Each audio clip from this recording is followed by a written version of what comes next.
And for more on the Delhi government's decision to cut the aviation turbine fuel tax for those select routes, we have a special guest joining us today, Ajay Singh, Chairman and Managing Director of SpiceJet. He joins us now on the phone line. Shireen's also in the studio with me. Shireen, over to you. Well, thanks very much, Arif. Yes, let's go straight across now to Ajay Singh of SpiceJet. Mr. Singh, thanks very much for joining us. It's a big cut from 25% down to 1%, but it's only for regional connectivity routes. Can you explain to us what is the immediate impact of this for a company like SpiceJet? And then I'll talk to you about the medium and the long-term implications. But in the immediate term, what will this mean for SpiceJet? Shireen, you know how this works is, as far as we understand it, we still have to see the fine print. But what we understand from what they are saying is that there is a central government scheme called the Regional Connectivity Scheme. And in that Regional Connectivity Scheme, the idea was to connect centers like Delhi with small towns. And what was provided for in that RCS scheme was that at the small town airports, there would, in any case, be a reduction of tax on ATF, sales tax on ATF to 1%. But there was no requirement of that reduction happening in the larger town like Delhi. So what it seems that what the Delhi government has done is that they have passed on that same benefit to aircrafts which are fueling in Delhi. So all aircraft which are flying under the RCS scheme, when they fuel the aircraft in Delhi, will have to pay a reduced sales tax of 1% when they travel on these RCS routes. Can you take me through what is the capacity that you're currently deploying towards the RCS routes? And hence, if we were to extrapolate that in terms of financial benefits to SpiceJet, what would they accrue to? No, we cannot really comment on that, Shireen, because, under the RCS scheme, we have all bid for routes. I think SpiceJet is one of the very few airlines that has actually bid for RCS routes. And the government is still to officially intimate to us who's going to fly on which route.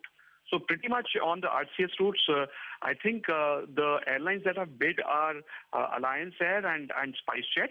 And, certainly, if those routes are allotted to us, there will be benefit from this particular ruling. Okay, so you're saying that those routes has not been finalized by the government because the bidding process is still underway, and perhaps we will hear a decision from the government shortly. So in the immediate term, and I'm only asking this because from a market perspective, all of the aviation stocks were rallying today, anticipating gains from this decision of the Delhi government. So you're saying that on an immediate basis, there is unlikely to be any direct impact as far as the bottom line is concerned. So this RCS scheme is going to start very, very soon. And we are hoping, in fact, that, aircraft can fly as soon as April and May.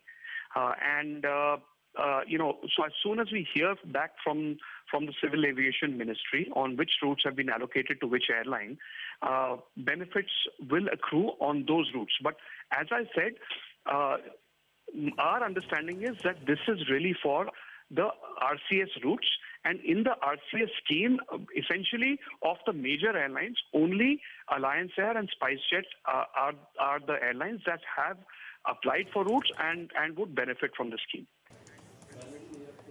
Okay. It was our understanding that other airlines like Indigo, etc., had also bid in for the RCS routes. You're saying that that is not the case? That is not our understanding, no.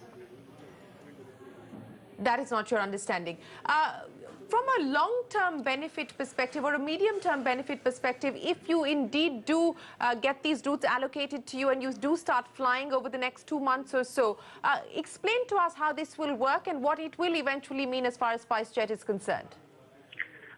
We still need to see what exactly this will do. But obviously, if we fly a large aircraft on one of these routes, the sales tax on ATF is currently 25%. That will be reduced to 1%. Now, 40% of the cost of flights is the cost of ATF.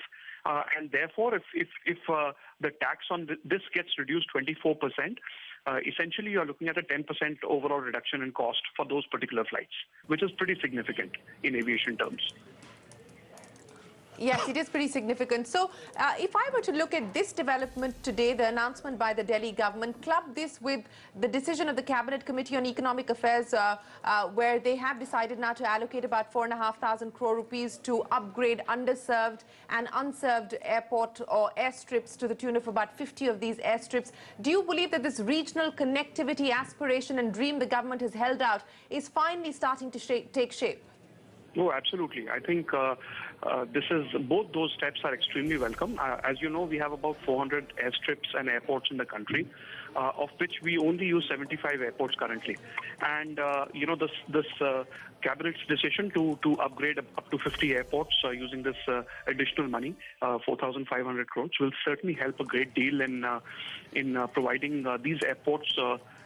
Providing capacity at these airports and having airlines be able to fly to these airports.